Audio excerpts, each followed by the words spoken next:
I never thought the words that would shatter my heart would come from the mouth of the child I sacrificed everything to raise.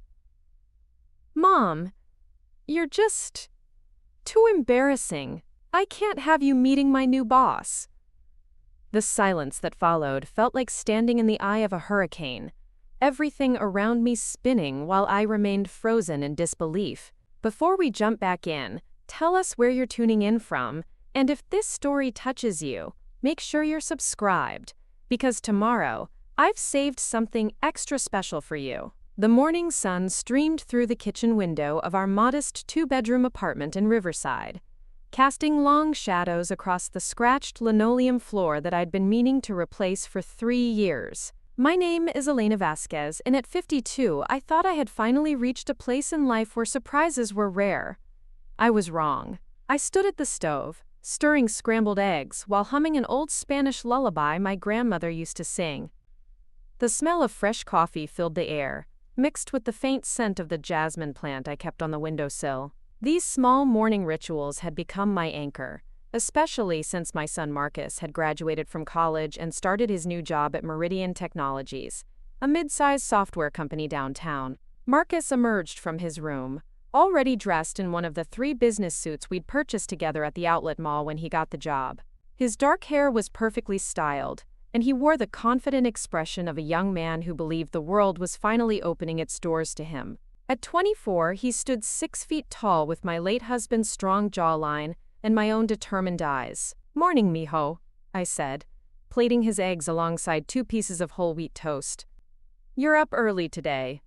He glanced at his phone while reaching for the coffee I'd already poured him, black with 1 sugar, just the way he'd liked it since high school. "Company meeting today. The new regional director is flying in from Seattle to meet the team." I felt a flutter of excitement in my chest. For the past 3 months, Marcus had been working as a junior software developer at Meridian, and from what he'd told me, he was already making impressions. His supervisor had mentioned the possibility of a promotion, and I knew how much this job meant to him. "That sounds important," I said, sitting across from him at our small dining table, the one I'd bought secondhand when we moved into this apartment 8 years ago. "Maybe I should finally meet some of your colleagues. You've been working there for months now, and I haven't met anyone except that nice girl Sarah from accounting who you brought to dinner once." Marcus paused mid-bite, his fork hovering over his eggs. Something shifted in his expression, a subtle tightening around his eyes that I'd learned to recognize over the years. It was the same look he'd gotten in high school when his friends would ask about our apartment or why I worked 3 jobs. "Actually, Mom," he said slowly, setting down his fork, "I've been meaning to talk to you about that." The tone of his voice made my stomach clench. I'd heard that careful, measured cadence before, usually when he was about to tell me something he thought I wouldn't want to hear. Like when he'd decided to take out additional student loans instead of letting me work overtime to help with his tuition. "What is it, Marcus?" He stood up abruptly, walking to the window and looking out at the courtyard where Mrs. Chen was already hanging laundry on the shared clothesline. "The thing is, Mom, I'm trying to build a professional reputation at Meridian. These people, they're different from what we're used to. They went to private schools, their parents are doctors and lawyers and business owners." My hands grew cold around my coffee mug. "And what does that have to do with me meeting your colleagues?" Marcus turned around, and for a moment I saw a flicker of the little boy who used to crawl into my bed during thunderstorms. But it was quickly replaced by something harder, more calculating. "Look, I love you, you know that. But you have to understand, these people judge everything. The way you dress, the way you talk, what car you drive, where you live. Marcus, what are you trying to say?" He ran a hand through his hair, disturbing the perfect styling. "I'm saying that maybe it's better if you don't meet them. At least not yet. Not until I'm more established." The words hit me like a physical blow. I felt my breath catch in my throat, and for a moment, the kitchen seemed to tilt sideways. "You're embarrassed of me." "That's not what I said." "It's exactly what you said." I stood up, my chair scraping against the floor. "You think I'm not good enough for your fancy new friends." Marcus's face flushed red. "Mom, don't be dramatic. I just think it would be better if we kept my work life and home life separate for now. It's nothing personal. Nothing personal." I stared at him, this young man I'd raised from birth, and tried to reconcile his words with the child who used to brag to his teachers about how his mom could fix anything, cook anything, handle anything. The boy who used to proudly introduce me to his friends, even when I showed up to school events in my hospital scrubs because I'd come straight from my shift as a nurse's aide. "Do you remember when you were 12?" I said quietly, "and you broke your arms skateboarding? Do you remember what I did?" Marcus shifted uncomfortably.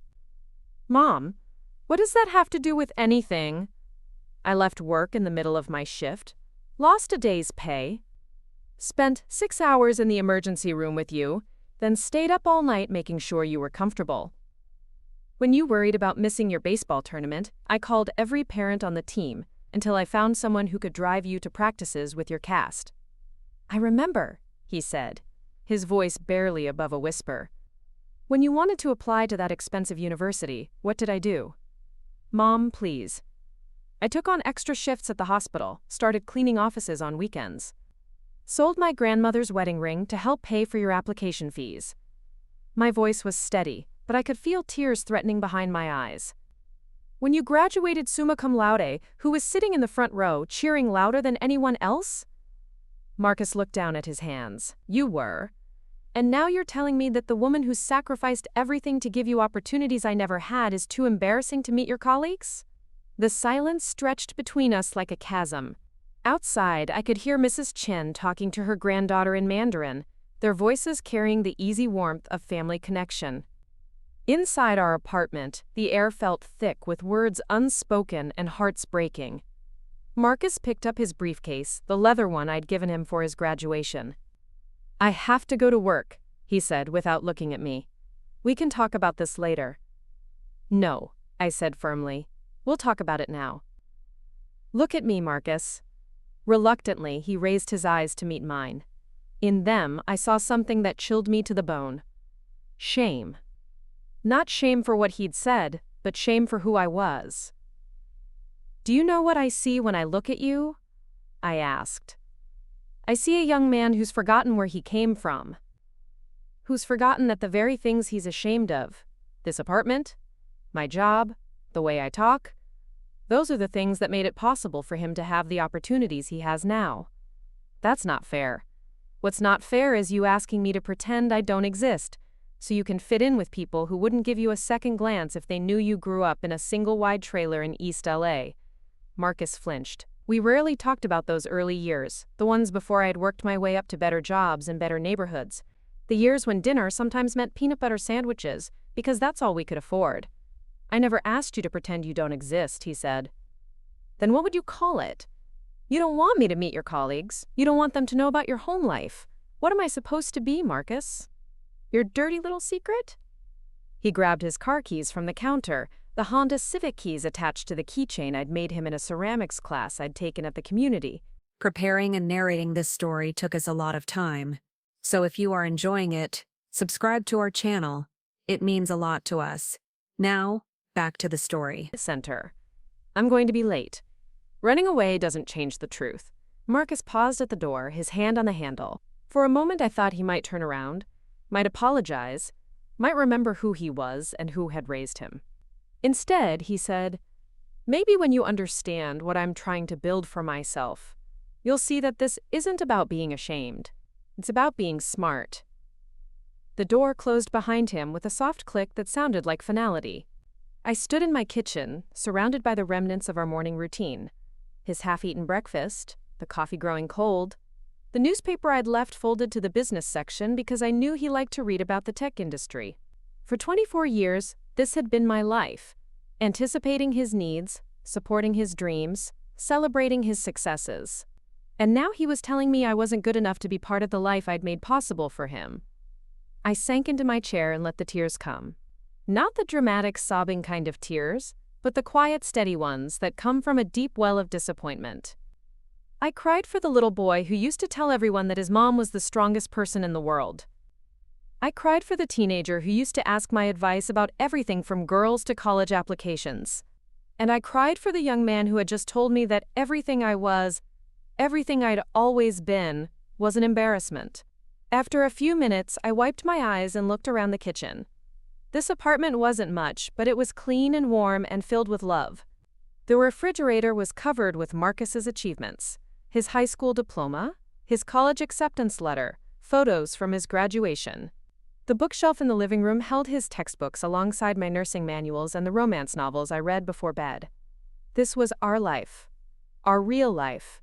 The life that had shaped him into the intelligent, capable young man he'd become. And now he wanted to pretend it didn't exist.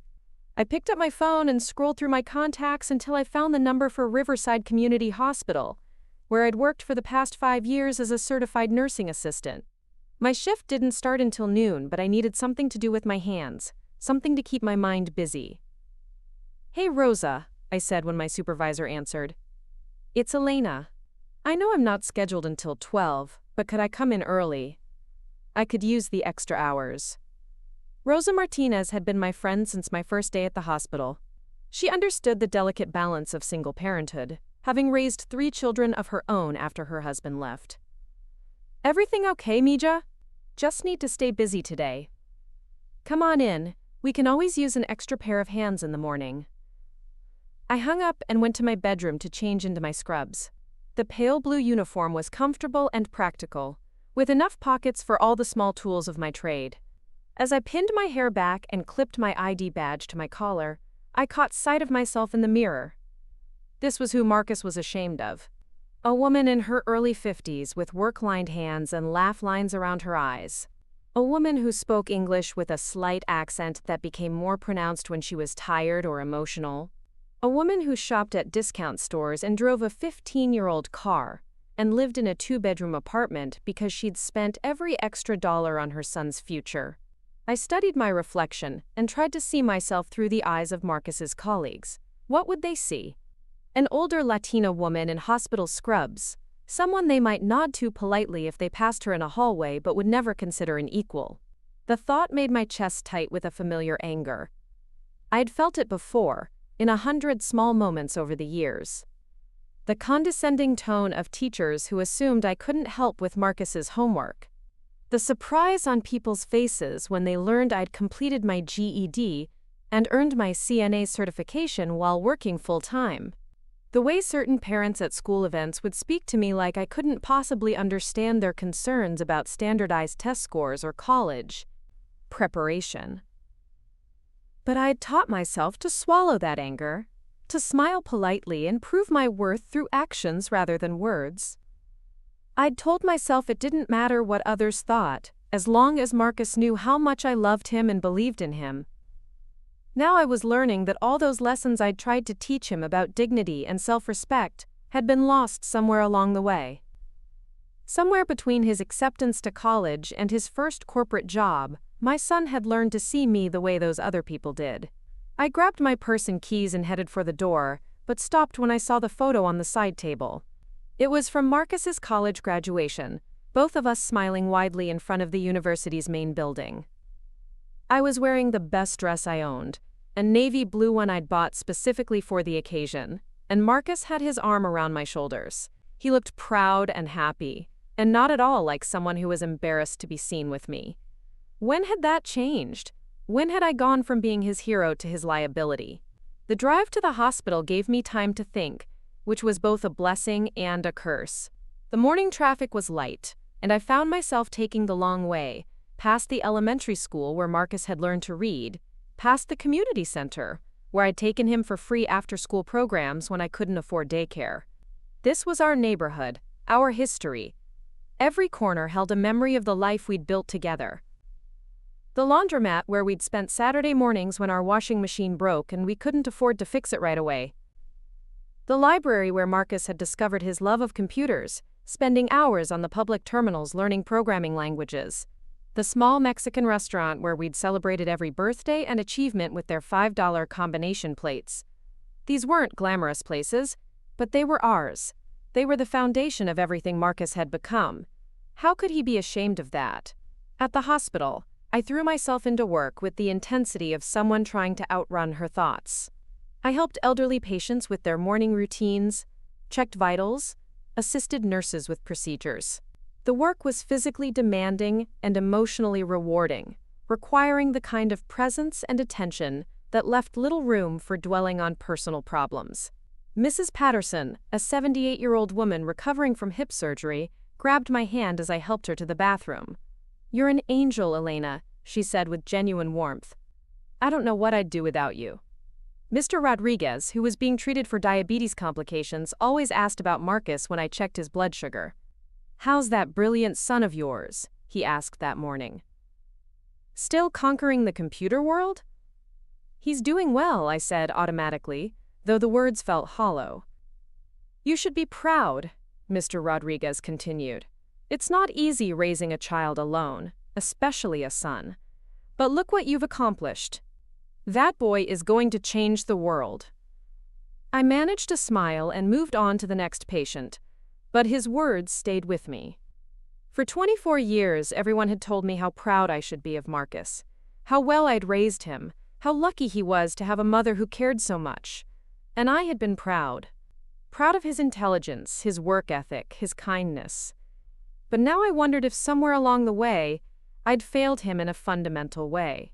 Had I been so focused on giving him opportunities that I'd forgotten to teach him about loyalty? Had I been so determined to help him rise above our circumstances that I'd accidentally taught him to look down on them? During my lunch break, I sat in the hospital cafeteria with a cup of coffee and my phone. Almost without thinking, I found myself searching for information about Meridian Technologies. It wasn't hard to find. The company had a polished website with photos of their sleek downtown offices and profiles of their leadership team. The executive photos showed exactly what Marcus had described. Well-dressed, predominantly white professionals with impressive educational credentials and corporate backgrounds. They looked successful and confident, the kind of people who probably lived in gated communities and sent their children to private schools. I scrolled through the company's news section and found a press release about their new regional director, the one Marcus had mentioned. Jennifer Walsh, Stanford MBA, formerly of Microsoft and Apple, brought in to oversee West Coast operations and drive expansion into new markets. There was a photo of her at some industry conference, immaculately dressed in a tailored suit, speaking to a room full of similarly polished professionals. She looked like someone who had never worried about rent money or worked 3 jobs to pay for her education. And I understood, suddenly, why Marcus felt the pressure to fit in. In that world, image mattered, connections mattered. The right schools, the right clothes, the right family background, all of it contributed to how seriously people took you. How many opportunities came your way. But understanding didn't make his words hurt any less. I was about to close the browser when I noticed something interesting in the company's financial information. Meridian Technologies was privately held, which meant its ownership structure wasn't as transparent as a public company's would be. But there were hints in the press releases and industry articles that the company had been struggling lately, losing key clients and facing increased competition from larger firms. It was just idle curiosity, the kind of information gathering I'd always done when Marcus talked about his work. I liked to understand the context of his job, the challenges his company faced, the industry trends that might affect his career. But as I read more, I found myself thinking about something else entirely. For the past 3 years, I'd been quietly building a small investment portfolio, with the help of a financial advisor at the credit union, where I'd banked for 15 years. Nothing dramatic, just steady contributions from my paychecks, carefully researched stock purchases, a few small business investments that had performed better than expected. It had started almost by accident. I'd received a small inheritance when my grandmother passed away, and instead of spending it, I decided to try to make it grow. I wanted to have something to leave Marcus when I was gone, some way to continue supporting his dreams even after I was no longer around to do it in person. The financial advisor, a patient woman named Carol, who specialized in helping working-class clients build wealth, had been impressed with my natural instinct for research and risk assessment. "You have good intuition for this," she'd told me more than once. "You understand that building wealth is about patience and smart decisions, not get-rich-quick schemes."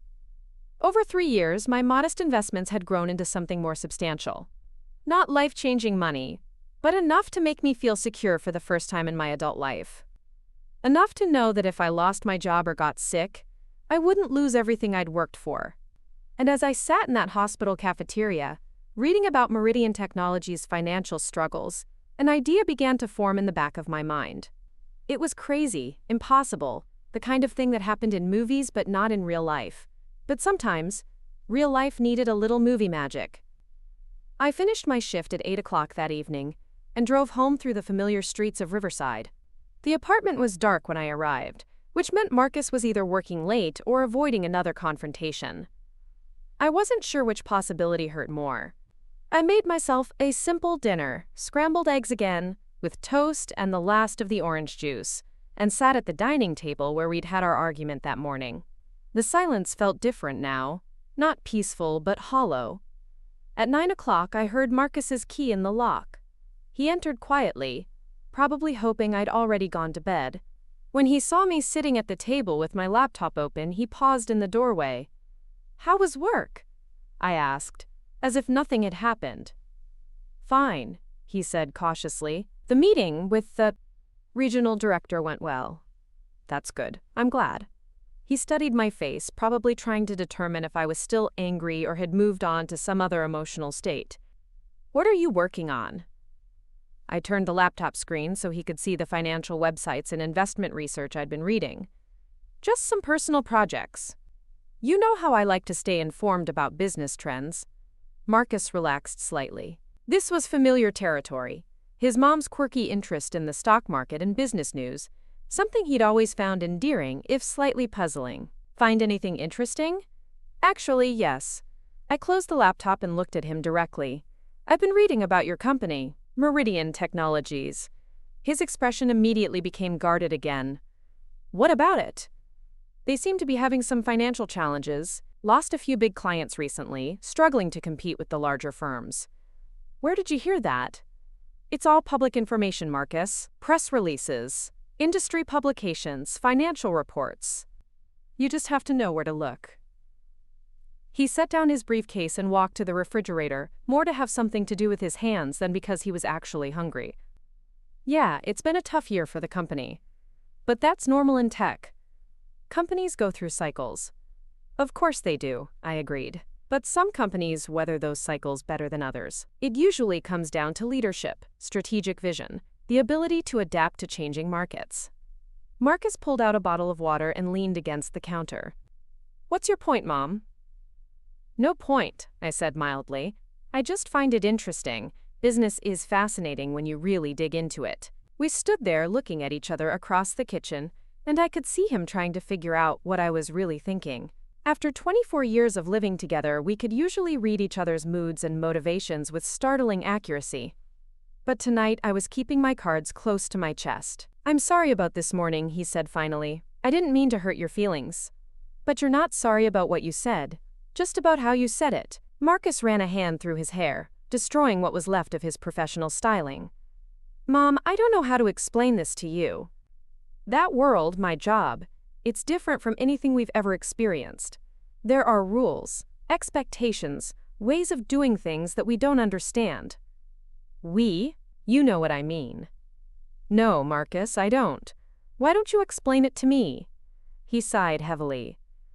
"Look, I love you, you know that.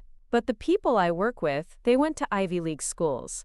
Their parents are executives and entrepreneurs. They grew up with money and connections and opportunities that we never had. And you think that makes them better than us? I think it makes them different from us. And if I want to succeed in that environment, I need to understand how to navigate it." I stood up and walked to the kitchen sink, ostensibly to rinse my coffee mug, but really to give myself a moment to process his words. "Do you know what I think, Marcus?" "What?" "I think you're underestimating yourself. And you're definitely underestimating me." "What do you mean?" I turned around to face him, leaning back against the counter. "You think I don't understand business because I work at a hospital and live in a 2-bedroom apartment. You think I can't hold my own with your sophisticated colleagues because I didn't go to Stanford or Harvard. I never said that. You didn't have to. It's written all over your face every time you talk about work. You've convinced yourself that I'm some kind of liability, that my presence in your life will somehow damage your reputation or limit your opportunities." Marcus opened his mouth to protest, but I held up a hand to stop him. "But here's what you don't know, Mijo. Here's what you've never bothered to ask about or pay attention to. For the past 3 years, while you've been in college learning about algorithms and software development, I've been learning about investments and business strategy. Not because I had to, for my job, but because I wanted to understand the world you were entering. Mom, what are you talking about? I'm talking about the portfolio I've built, the stocks I've researched and purchased, the small business investments I've made, the market analysis I do in my spare time. I pulled up my investment account on my phone and showed him the screen.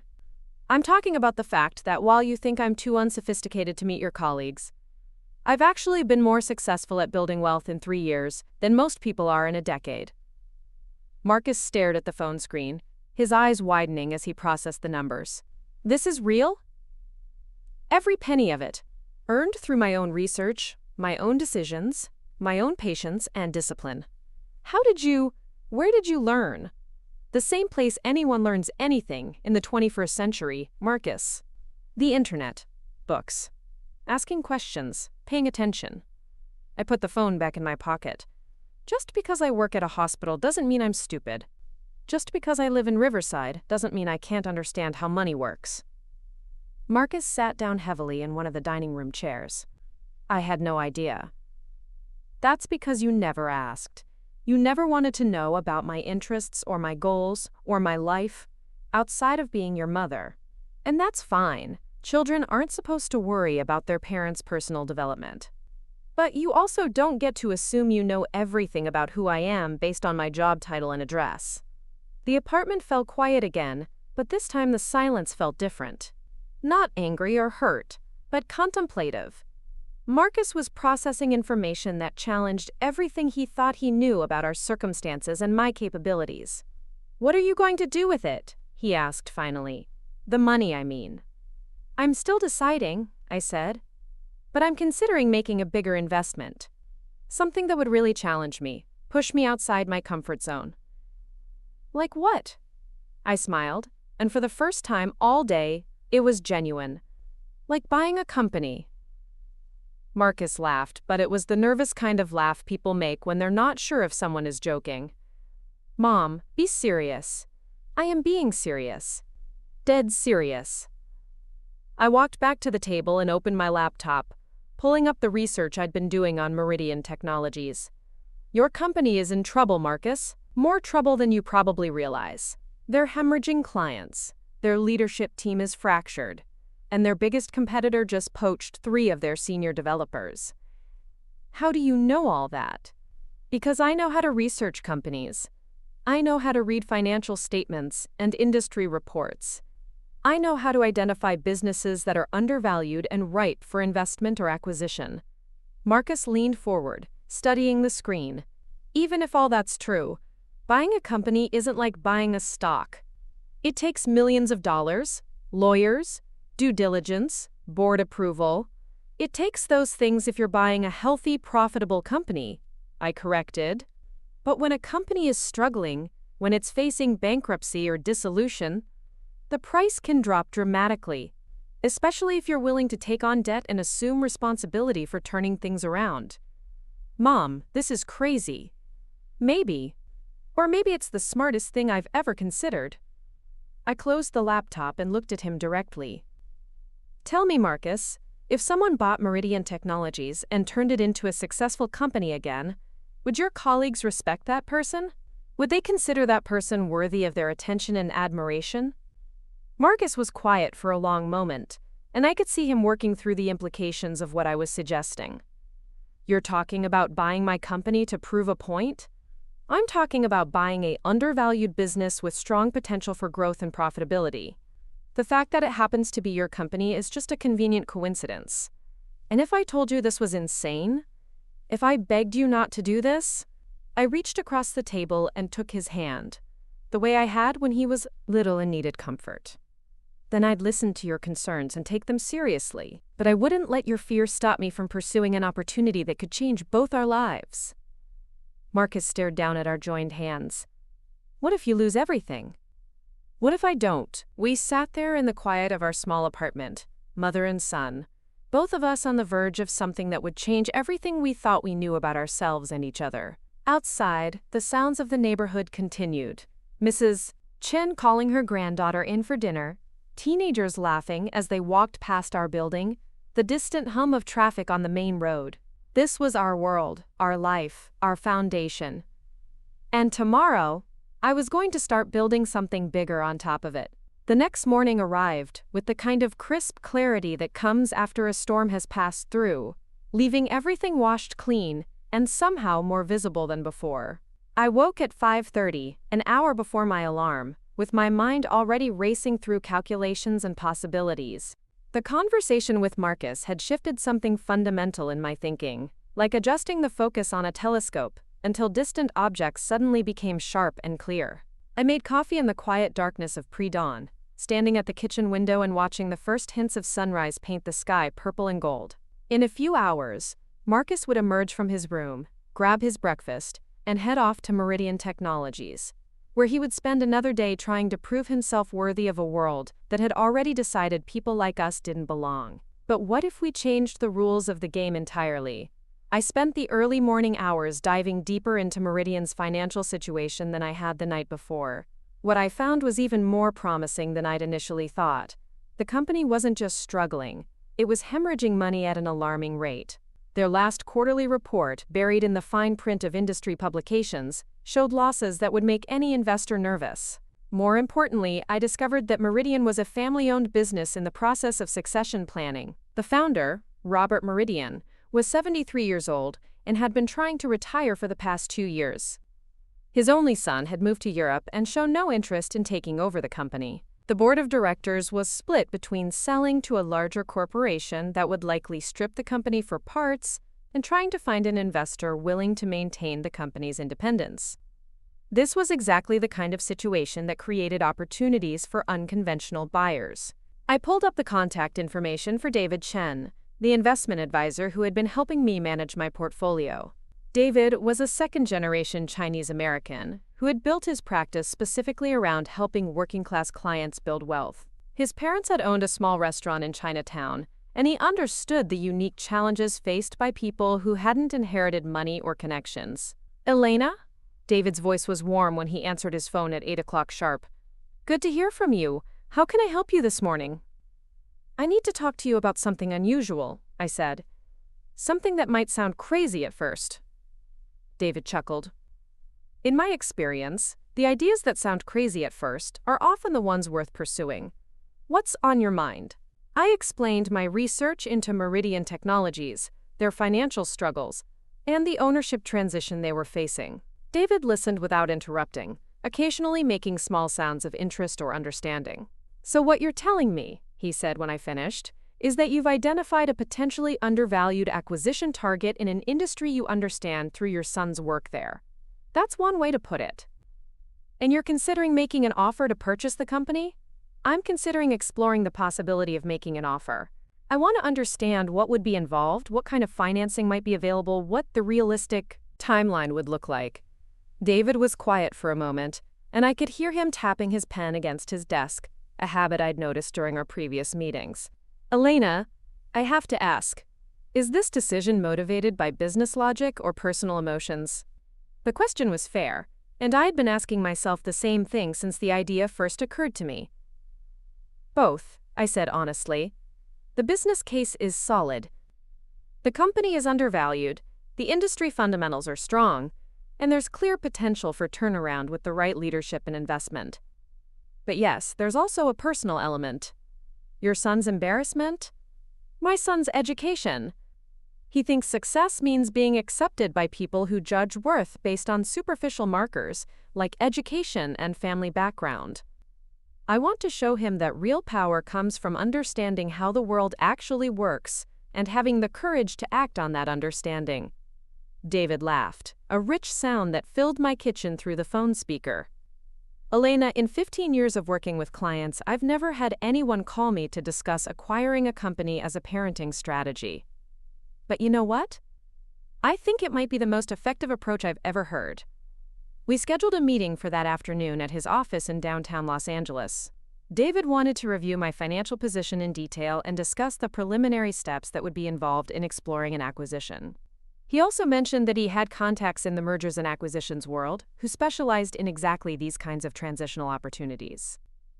After hanging up with David, I called in sick to the hospital. It was the first sick day I'd taken in over a year, and Rosa's concern was immediate and genuine.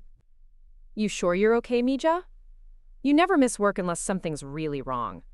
"I'm fine," I assured her. "I just have some personal business to take care of that can't wait until the weekend." "Take care of yourself. And if you need anything, you call me." The drive to David's office took me through parts of Los Angeles I rarely visited. The gleaming downtown corridor, where glass towers housed law firms and investment banks and corporate headquarters.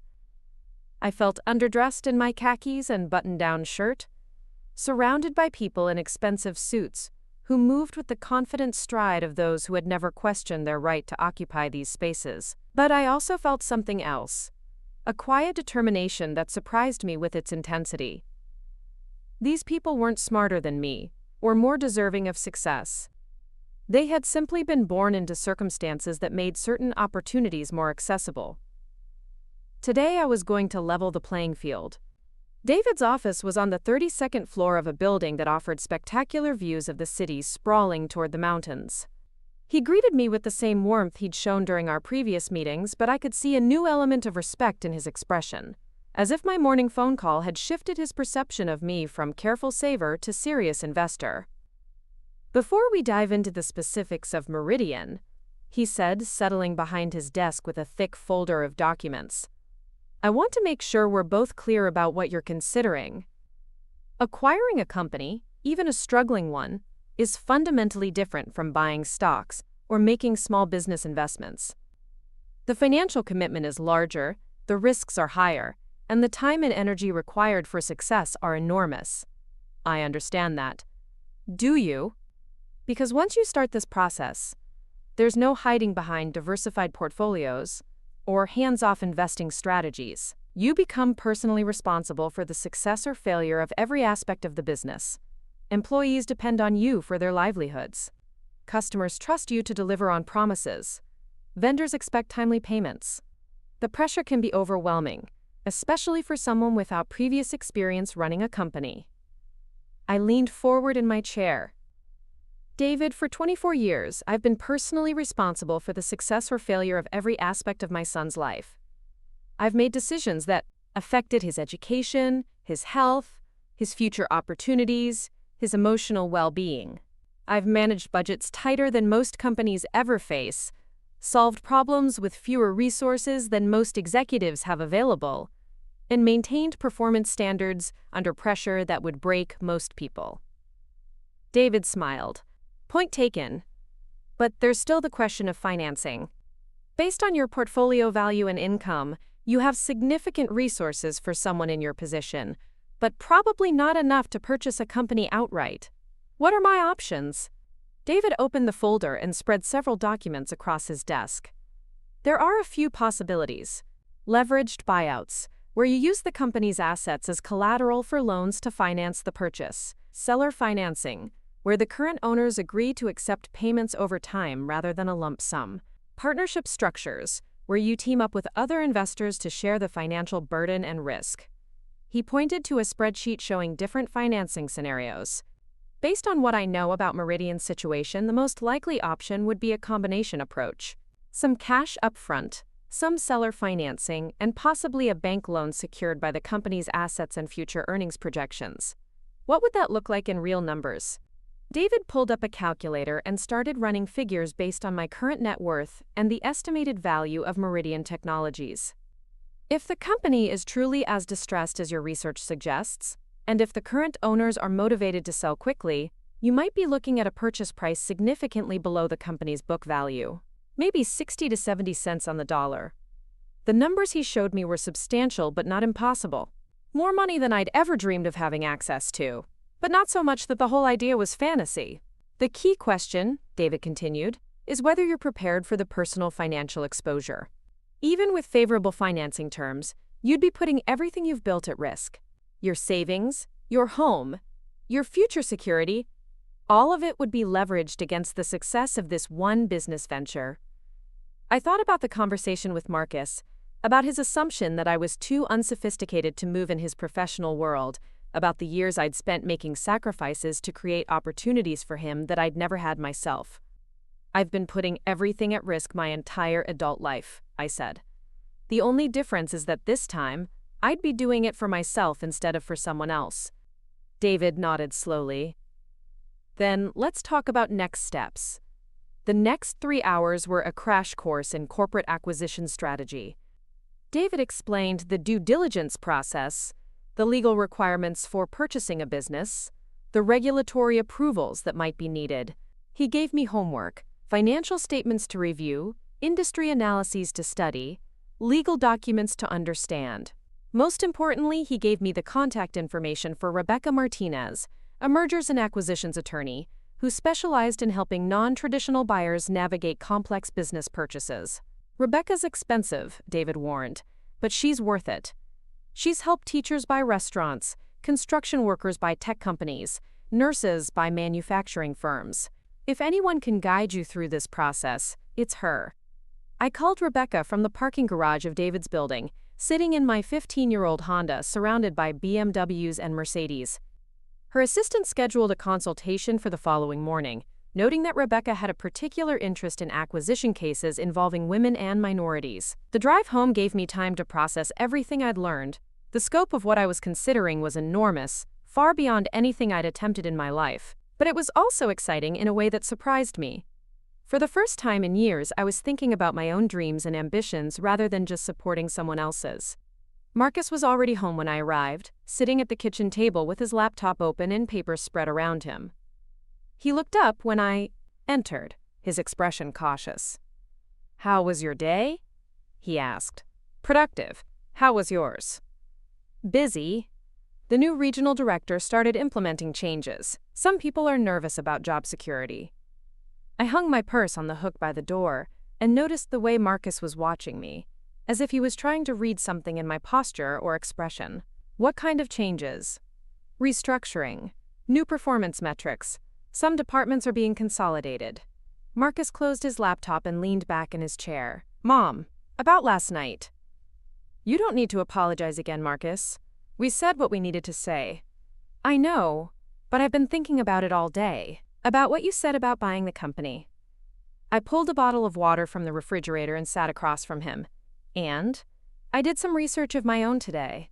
Looked into the company's financial situation. Talked to some colleagues who've been there longer than me." Marcus ran a hand through his hair. "You're right. We're in worse shape than I realized." "How much worse?" "Bad enough that people are starting to update their resumes. Bad enough that the regional director's first meeting was about cost-cutting measures and potential layoffs." I studied my son's face, seeing the worry he was trying to hide. This job meant everything to him, not just the income, but the validation, the sense that he was building a career in a field he loved.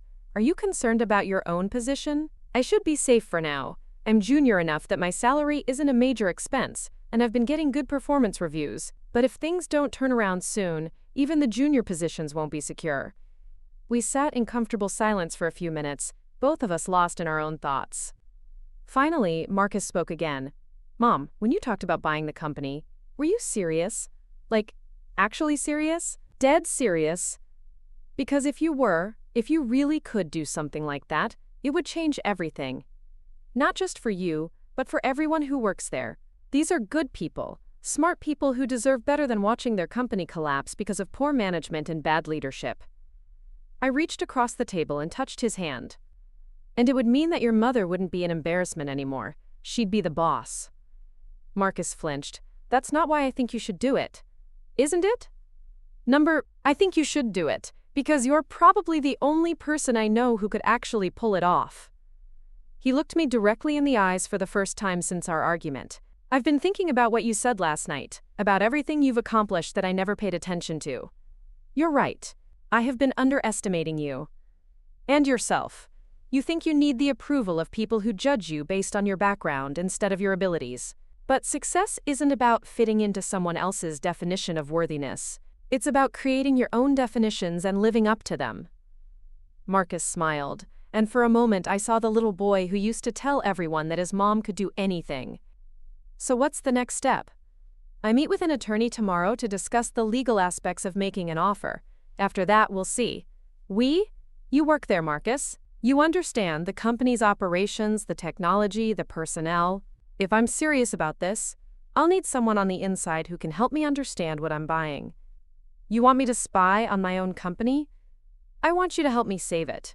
That evening, I spread all of David's research materials across my bed and immersed myself in the world of corporate finance. Balance sheets, cash flow statements, market analyses, competitive assessments. The language was complex, but the underlying concepts were familiar from my years of managing tight household budgets and making strategic decisions with limited resources. What struck me most was how similar running a company was to running a family. Both required careful allocation of resources, long-term planning, the ability to make difficult decisions under pressure, and above all, the willingness to sacrifice personal comfort for the good of the whole. I'd been doing those things for 24 years. Now I was going to apply those skills on a larger scale. My phone rang just after 10 o'clock. The caller ID showed Rosa's number. Elena, I'm sorry to call so late, but I wanted to check on you. You sounded strange when you called in this morning. I'm fine, Rosa.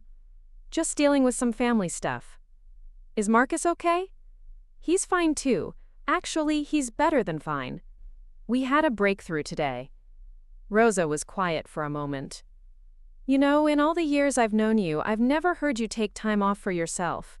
It's always been about that boy, his school, his health, his college, his career. Maybe it's time you focused on your own life for a change. After we hung up, I thought about Rosa's words. She was right, of course. For more than 2 decades, my identity had been completely wrapped up in being Marcus's mother. Every decision I'd made, every sacrifice I'd endured, every goal I'd pursued had been in service of his future. But what if I had my own future to build? The meeting with Rebecca Martinez the next morning took place in a conference room that could have housed my entire apartment. Rebecca herself was a small woman in her 40s with silver-streaked hair and the kind of sharp intelligence that made you understand immediately why she commanded high fees. David tells me you're interested in acquiring a technology company, she said, settling into her chair with a legal pad and pen. Tell me about your background and what's driving this decision. I gave her an abbreviated version of my story. Single mother, working in healthcare, built investment portfolio over 3 years, identified acquisition opportunity. I didn't mention Marcus's embarrassment or my desire to prove a point. That was personal motivation, not business justification. Rebecca listened without taking notes, occasionally asking clarifying questions. When I finished, she leaned back in her chair and studied me with frank curiosity. Elena, I'm going to be direct with you because that's what you're paying me for. What you're describing is possible, but it's going to be the hardest thing you've ever done. Harder than raising a child alone. Harder than working 3 jobs. Harder than anything you can imagine. Why? Because acquiring a company is just the beginning. Once you own it, you have to run it. That means understanding technology you've never worked with. Managing employees who may resent being owned by someone without industry experience, dealing with customers who are already nervous about the company's stability, and competing against established firms with deeper resources. Rebecca opened a thick binder and pulled out several documents. But here's the thing. Some of the most successful turnarounds I've seen have been led by people who brought fresh perspectives to industries that had become stagnant. Your healthcare background actually gives you some relevant experience. Hospitals are complex organizations that require efficient operations, careful resource management, and the ability to perform under pressure. She walked me through the acquisition process step by step. Initial research and company valuation. Preliminary discussions with current ownership. Due diligence review of all financial and legal documents. Negotiation of purchase terms. Financing arrangements. Regulatory approvals. Closing procedures. The timeline for a deal like this is typically 6 to 9 months from initial contact to final closing, Rebecca explained. But if the sellers are motivated and the financing is straightforward, it could happen faster. What about the current employees? What happens to them during the transition? That depends entirely on your plans for the company. Most new owners keep key personnel, at least initially. You'll need their expertise to understand the business and maintain operations. But you'll also want to evaluate performance and make changes where necessary. I thought about Marcus and his colleagues, people who had invested their careers in Meridian's success and were now watching it slowly collapse. I'd want to retain as many people as possible, assuming they're willing to work with new ownership. Rebecca smiled. That's a good instinct. Employee loyalty during a transition can be your biggest asset or your biggest obstacle. If they trust you and believe in your vision, they'll help you succeed. If they see you as a threat or an outsider, they'll resist every change you try to make.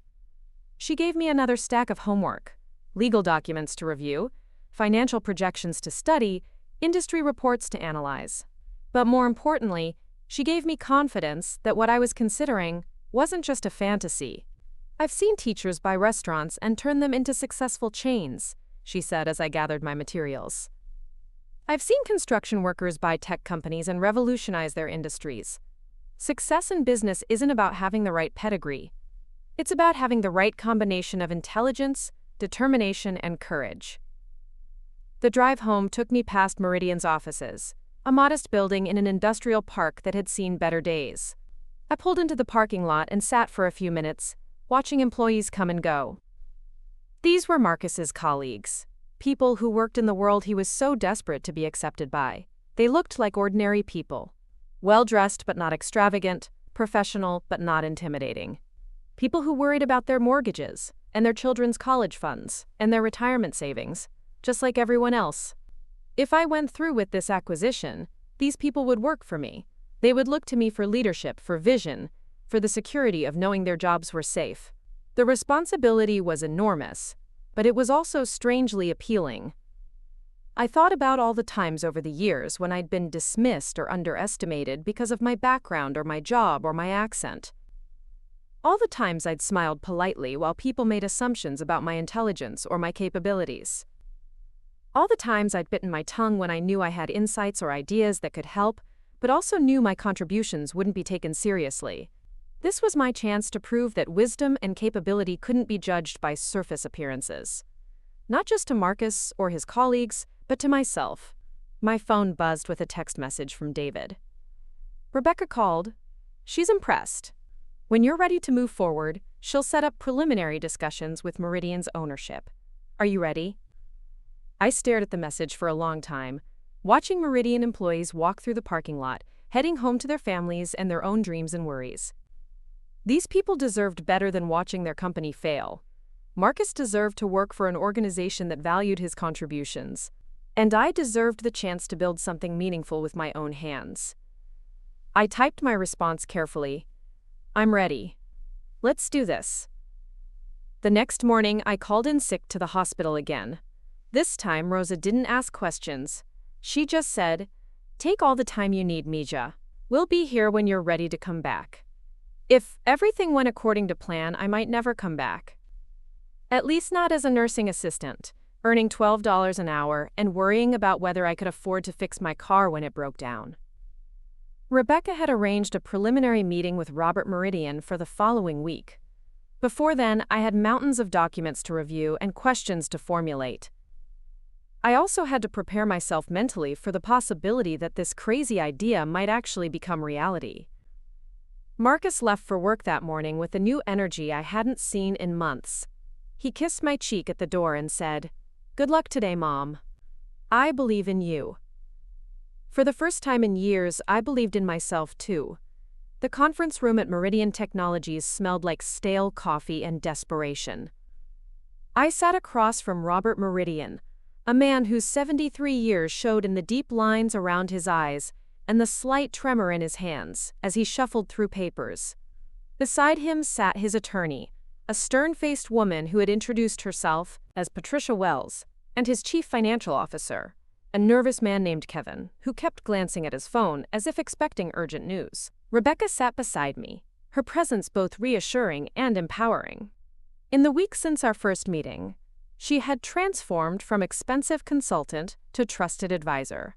Someone who understood not just the legal complexities of what we were attempting, but also the personal significance of this moment.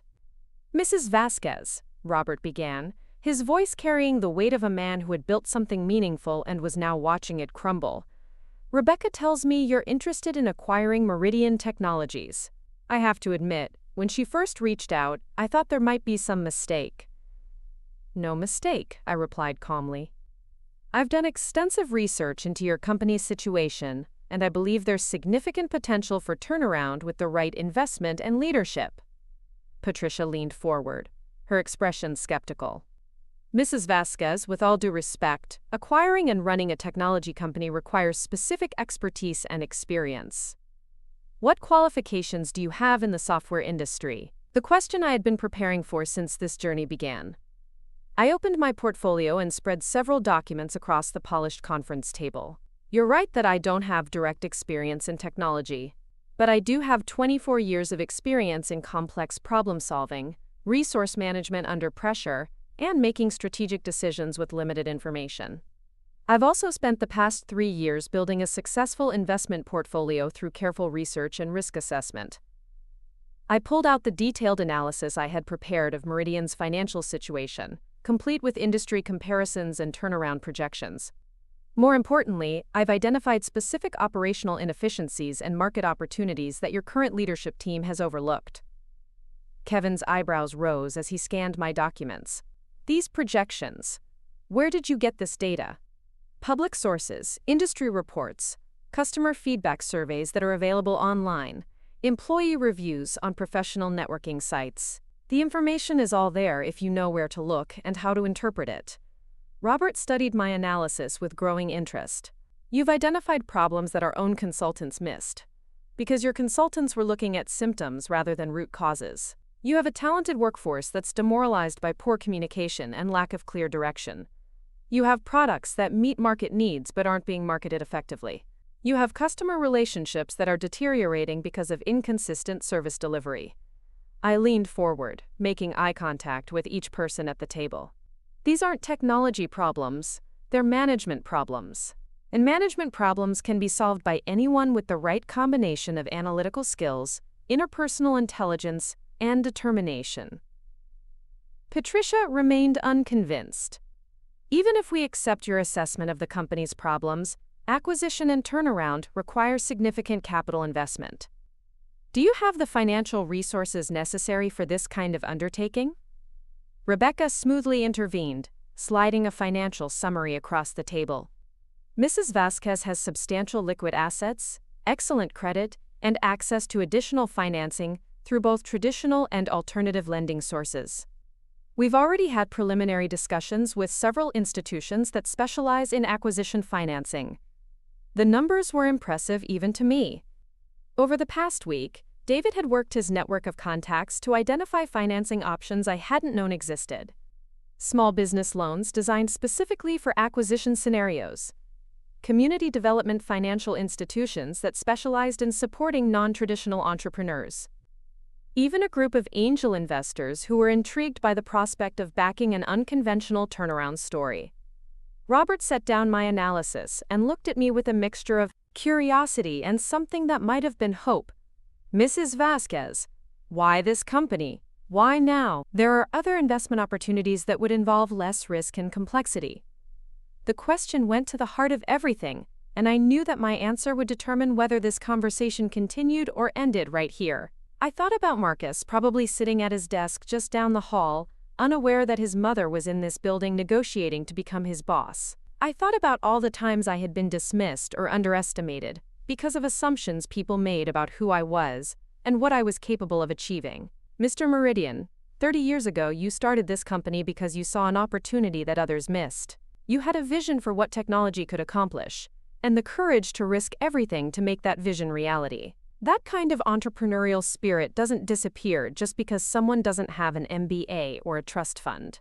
I gestured toward the windows that overlooked the parking lot where I had sat just days earlier, watching employees who had no idea their jobs were in jeopardy. "This company employs 47 people who depend on their paychecks to support their families. They've invested their careers in Meridian's success, and they deserve leadership that fights for them, rather than giving up when things get difficult. But there's also a personal element," I continued. "I have spent my entire adult life being told, directly and indirectly, that people like me don't belong in certain spaces, that my background disqualifies me from certain opportunities, that success requires credentials and connections I don't possess. I'm tired of accepting those limitations. Robert's eyes brightened with recognition. You want to prove them wrong. I want to prove myself right. There's a difference. The room fell silent except for the hum of fluorescent lights and the distant sound of keyboards clicking in offices down the hall. Patricia and Kevin exchanged glances, some unspoken communication passing between them. Rebecca remained perfectly still, her professional poker face revealing nothing about her assessment of how the conversation was progressing. Finally, Robert spoke. What would your timeline look like? Assuming we can reach agreement on terms, I'd want to begin the due diligence process immediately. Full financial audit, legal review, operational assessment, employee interviews. Depending on what we discover, closing could happen within 60 to 90 days. And your plans for the company post-acquisition? I pulled out the business plan I had spent the previous 3 days developing, a document that had required me to learn more about technology markets and software development than I had ever imagined possible. Phase 1 would focus on stabilizing operations and restoring employee confidence. Clear communication about the transition, retention packages for key personnel, immediate investment in updated equipment and software. I flipped to the next section. Phase 2 would address the marketing and customer service issues that have contributed to recent revenue declines. New customer acquisition strategies, improved service delivery protocols, expanded product offerings based on market research. And Phase 3? Growth. New market segments, strategic partnerships, possibly additional acquisitions of complementary businesses. I looked directly at Robert. I'm not interested in buying this company to strip it for parts or squeeze out short-term profits. I want to build something sustainable and meaningful. Kevin leaned back in his chair, shaking his head with what appeared to be amazement rather than skepticism. Mrs. Vasquez, this is one of the most comprehensive turnaround plans I've seen. Where did you learn to do this kind of strategic analysis? The same place I learned everything else important in my life, by paying attention, asking questions, and refusing to accept that something was impossible just because it was difficult. Patricia had remained quiet throughout most of the discussion, but now she spoke up. What about the employees? How do you plan to handle the transition from their perspective? Transparency and respect. I'll meet with every employee individually to discuss their role in the company's future. No one will be terminated without clear performance-related justification, and everyone will have opportunities for professional development and advancement. I paused, thinking about Marcus and how this conversation might affect him specifically. I believe that people perform best when they feel valued and secure. Creating that environment will be my first priority. Robert gathered my documents and handed them to Kevin. Can you give us a few minutes to discuss this privately? Rebecca and I stepped out into the hallway, where I could see the open office space that housed Meridian's employees. Through glass partitions, I observed the daily rhythm of a struggling company. People hunched over computers, hushed conversations that stopped when supervisors walked by, the subtle tension that comes with job insecurity. How do you think that went? I asked Rebecca quietly. Better than I expected. Robert's interested, and Kevin seems genuinely impressed with your analysis. Patricia's the skeptic. But that's her job. She's protecting Robert's interests. And what do you think my chances are? Rebecca smiled. Elena, 3 weeks ago you called me about a crazy idea to buy your son's company. Today you just presented the most thorough acquisition proposal I've seen in months. I'd say your chances are excellent. We were called back into the conference room after 15 minutes. Robert's demeanor had shifted noticeably, from cautious interest to something approaching enthusiasm. Mrs. Vasquez, we'd like to move forward with formal discussions. Kevin will prepare a comprehensive financial package for your review, and Patricia will draft a letter of intent outlining the basic terms we're willing to consider. My heart began racing, but I kept my voice steady. What kind of timeline are we looking at? 2 weeks for due diligence materials, another week for you to review everything and submit a formal offer. If we can reach agreement on price and terms, closing within 60 days. Rebecca nodded approvingly. That's very reasonable. We'll need access to all financial records, employee files, customer contracts, vendor agreements, and intellectual property documentation. Kevin will coordinate all of that, Robert said. But I have one condition. I felt my stomach tighten. What's that? I want you to spend some time here, observing operations firsthand. You can have a desk in the executive suite, access to all departments, permission to attend meetings and ask questions. I want you to see exactly what you'd be buying. The offer was generous and practical, but it also meant that Marcus would discover what I was doing long before I was ready to tell him. That's very thoughtful, but I'm not sure it's necessary. It's absolutely necessary, Robert insisted. Running a company isn't just about spreadsheets and strategic plans. It's about understanding the daily reality of operations, the personality dynamics, the unspoken challenges that never show up in official reports. He leaned forward with the intensity of someone sharing hard-won wisdom. Mrs. Vasquez, I've made a lot of mistakes over 30 years of running this business. But the biggest mistake was losing touch with what actually happens on the ground level. Don't repeat my error. Rebecca touched my arm gently. It's actually excellent advice. The more you understand about day-to-day operations before the acquisition, the smoother the transition will be afterward.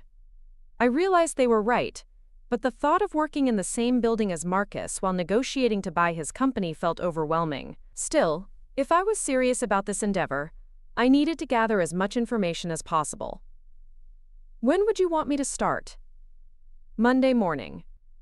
I'll introduce you to the department heads as a potential investor conducting due diligence. People will assume you're considering a partnership or joint venture, not outright acquisition. We shook hands around the table, and I felt the surreal sensation of having just committed to something that would fundamentally change every aspect of my life. As Rebecca and I gathered our materials, Robert added one final comment. Mrs. Vasquez, I hope you understand what you're taking on. This company has been my life's work, and I wouldn't consider selling it to someone I didn't believe could make it successful again. I understand the responsibility, Mr. Meridian, and I won't let you down. The drive home gave me time to process what had just happened.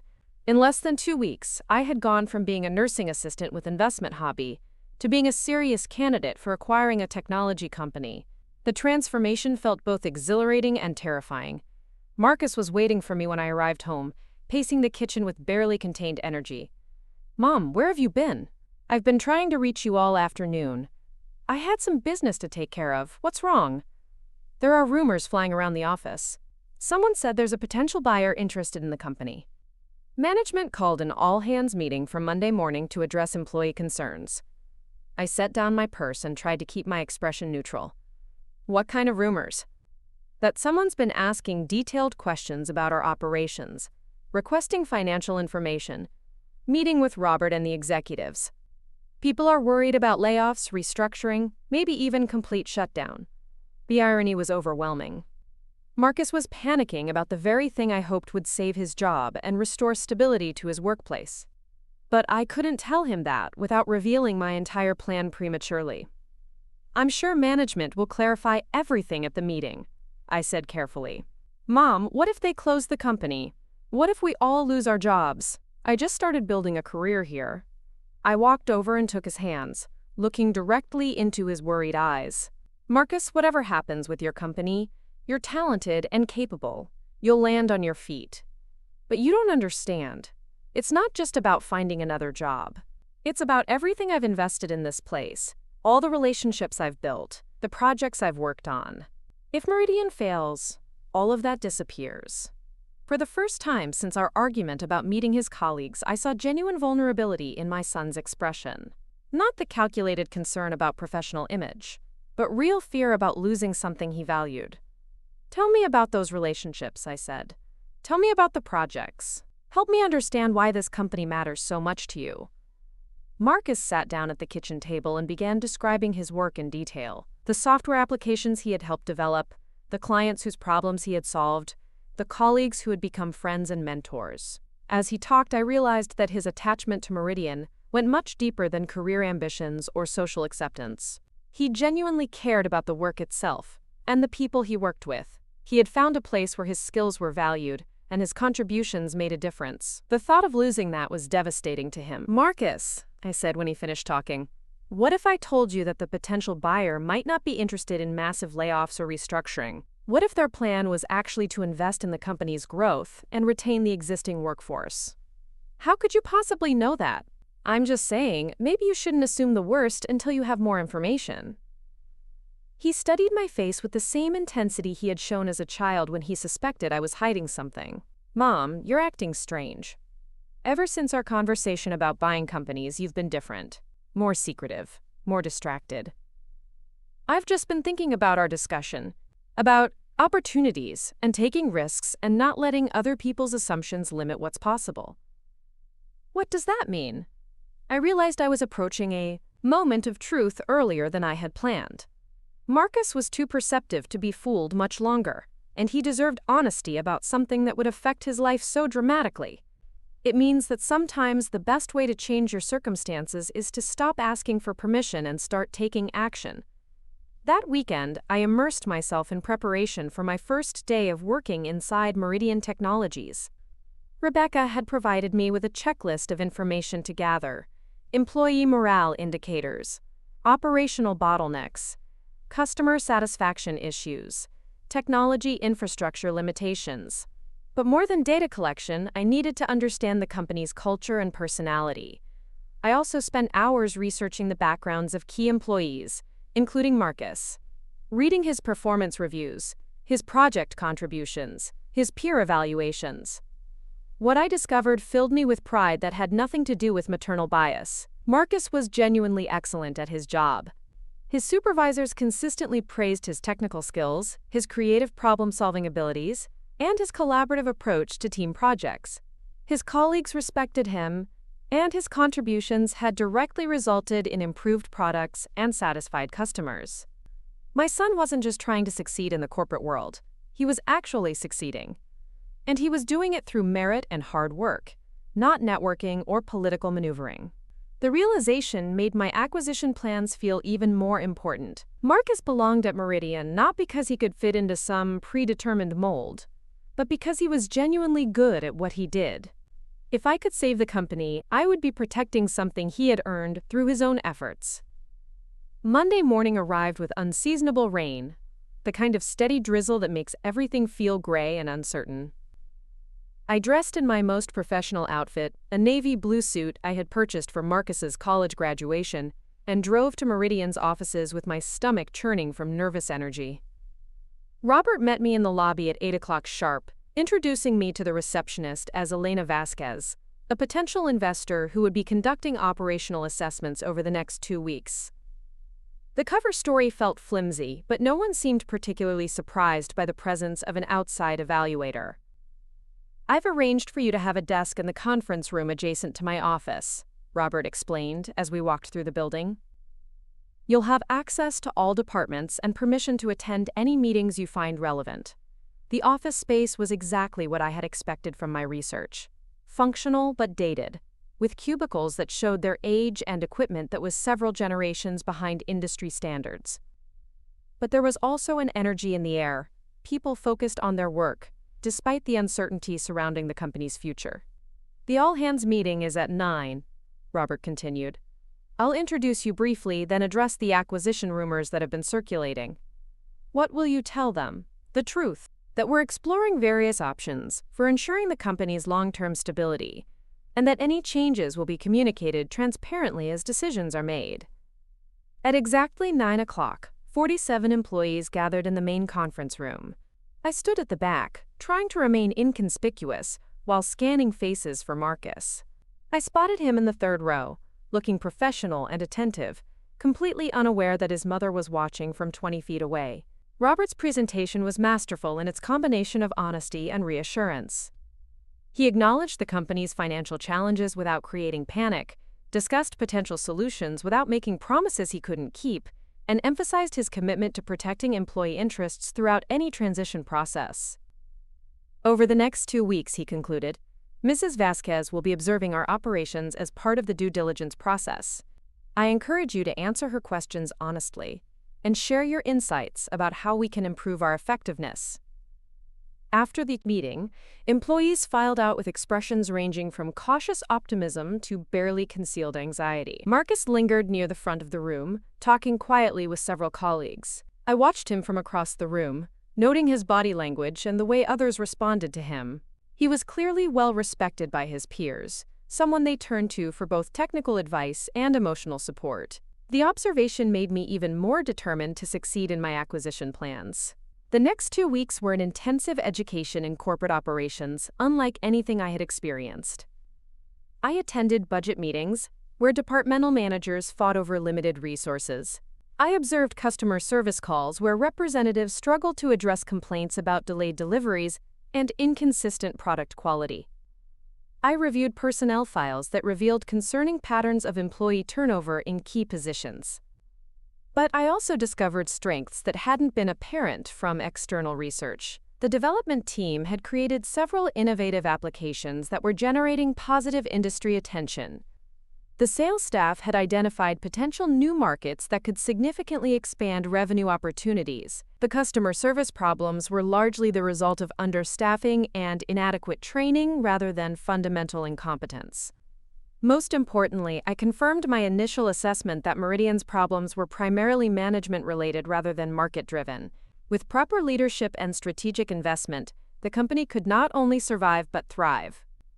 My cover story held up remarkably well, though I noticed Marcus becoming increasingly curious about my presence.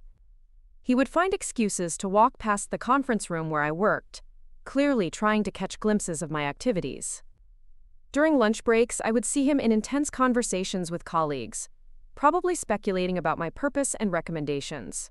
On Thursday of the second week, my careful anonymity finally collapsed.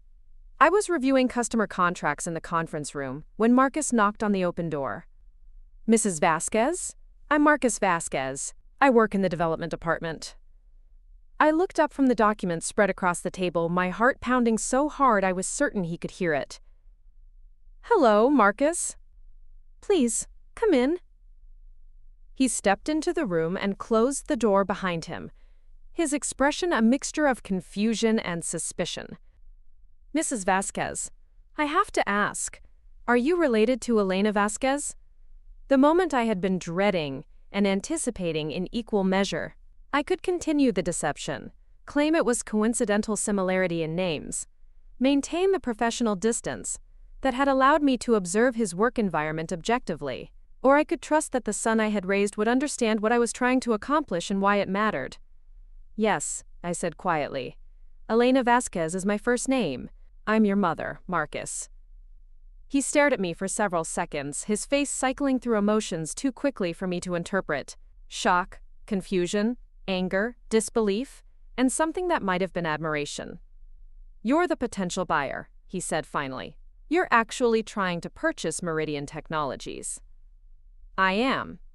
And you've been working here for 2 weeks, evaluating the company, while I had no idea my own mother was 20 feet away from my desk. I needed to understand the operational reality before making a final decision. Your boss was right. Spreadsheets only tell part of the story." Marcus sat down heavily in one of the conference room chairs. "Mom, this is insane. Do you have any idea what you're taking on?" "I have a much better idea now than I did 2 weeks ago." "And?" I gathered the documents I had been reviewing and organized them into neat stacks: financial projections, operational assessments, employee evaluations, market analyses. 2 weeks of intensive research that had confirmed my initial instincts about Meridian's potential.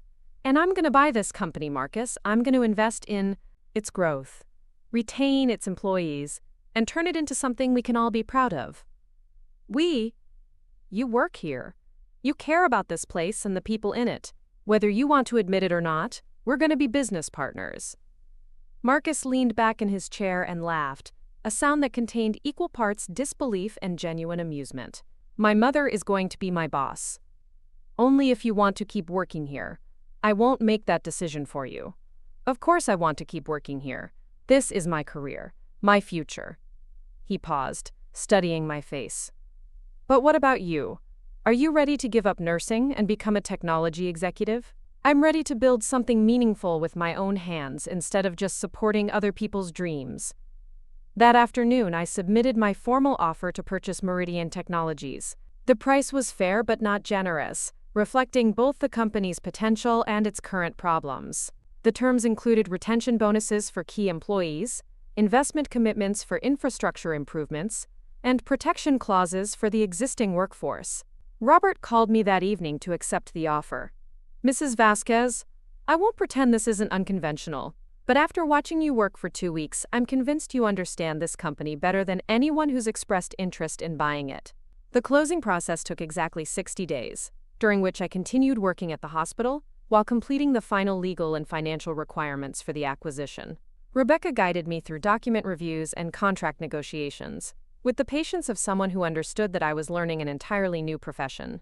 David arranged the financing package that made the purchase possible, combining my existing assets with acquisition loans and seller financing in a structure that minimized my personal risk while providing sufficient capital for operational improvements.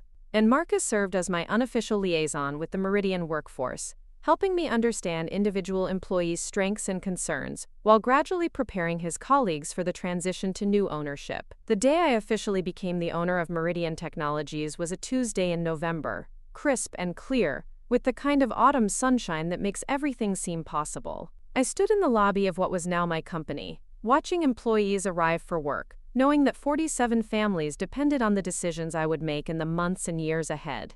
Marcus arrived at exactly 8:15, as he had every day since I had started working there, but instead of walking past with a polite nod, he stopped in front of me and smiled.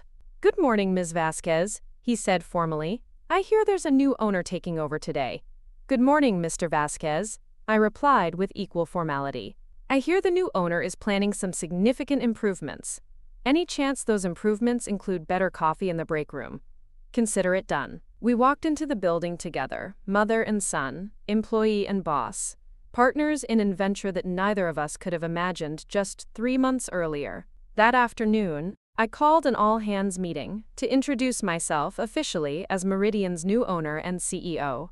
The same conference room, the same 47 employees, but everything was different now. 6 months ago, I began, most of you had never heard my name. 3 months ago, I was working as a nursing assistant at Riverside Community Hospital. Today, I'm standing here as your new boss, and I imagine some of you are wondering how that transformation was possible. I looked around the room, making eye contact with as many people as possible. The answer is simple. I refuse to accept other people's definitions of what I was capable of achieving. I hope that during my time here, all of you will feel the same freedom to exceed expectations and pursue opportunities that might seem impossible at first glance.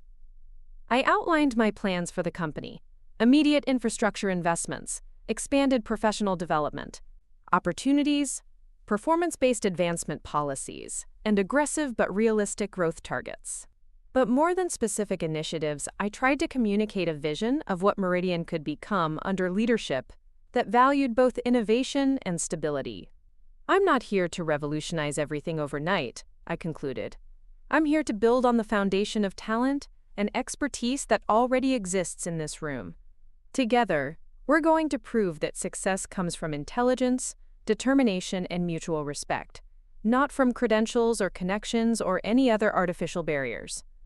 The response was overwhelmingly positive, though I could see that some employees remained skeptical about my unconventional background. That was fair. Trust had to be earned through actions, not speeches. After the meeting, Marcus approached me with a question I had been expecting. Ms. Vasquez, how do you want to handle our relationship here? The fact that I'm your son might make things complicated." "It doesn't have to be complicated, Marcus. You'll be evaluated based on your performance, just like everyone else. You'll receive promotions and opportunities based on merit, just like everyone else. The only difference is that I already know how talented and dedicated you are. And if people think I'm getting special treatment, then they'll be watching very carefully to see if that's true, which means you'll have extra motivation to prove yourself through excellence rather than favoritism." Marcus smiled. "No pressure at all. None whatsoever." Over the following months, Meridian Technologies began its transformation from struggling startup to thriving business. We upgraded equipment, streamlined processes, expanded our customer base, and developed new products that positioned us competitively in emerging markets. But the most significant change was cultural. Employees who had been demoralized by uncertainty and poor communication began taking initiative and proposing innovations. Departments that had operated in isolation started collaborating on comprehensive solutions. Customer satisfaction scores improved dramatically as our team took genuine pride in their work and their company. Marcus flourished in the new environment, earning a promotion to senior developer within 6 months and leading a project team that created our most successful product launch in years. But more importantly, he seemed to rediscover the confidence and enthusiasm that had made him so impressive in college. "Mom," he said one evening as we shared dinner in our apartment, "I owe you an apology." "For what?" "For underestimating you. For being embarrassed about who you are and where we come from. For not understanding that everything you've accomplished is more impressive than anything my colleagues have done." I reached across the table and took his hand. "You don't owe me an apology, Marcus. You owe yourself the promise that you'll never again let other people's opinions determine your sense of worth." Deal. A year later, Meridian Technologies had tripled its revenue, expanded to 68 employees, and been recognized by industry publications as one of the fastest-growing small businesses in the region. More importantly, we had created a workplace culture that valued innovation, integrity, and mutual respect above all else. The recognition felt gratifying, but what mattered most was the knowledge that 47 families, now 68 families, had economic security because of decisions I had made and risks I had taken. Marcus was promoted again, this time to department manager, a position he earned through demonstrated leadership and technical excellence. His colleagues respected him not because of his relationship to the company owner, but because of his contributions to their shared success. And I discovered that running a technology company required exactly the same skills I had been developing for 24 years: strategic thinking, resource management, problem-solving under pressure, and the ability to inspire others to achieve their potential. The difference was that now I was using those skills to build something that belonged to me, something that reflected my own vision and values. Some evenings, I would stand in my office after everyone else had gone home, looking out at the parking lot where I had first sat in my car, and wondered if I had the courage to pursue this impossible dream. The transformation still felt surreal sometimes, but it also felt inevitable. Success hadn't required abandoning who I was or where I came from. It had required believing that those very things, my background, my experiences, my perspective, were assets rather than limitations. Marcus had learned the same lesson, and together we had built something neither of us could have achieved alone. Not because we shared DNA, but because we shared determination, intelligence, and the refusal to accept that certain opportunities were reserved for certain types of people. The little girl who had grown up in a trailer park in East LA was now the CEO of a successful technology company. The single mother who had worked 3 jobs to put her son through college was now an employer who created opportunities for other people's children. And the son, who had once been embarrassed to introduce his mother to his colleagues, now brought clients to the office specifically so they could meet the woman who had transformed a failing company into an industry success story. Some stories end with revenge or vindication. This one ended with transformation, and the discovery that the most powerful response to prejudice and limitation is not anger, but excellence. Up next, you've got 2 more standout stories right on your screen. If this one hit the mark, you won't want to pass these up. Just click and check them out.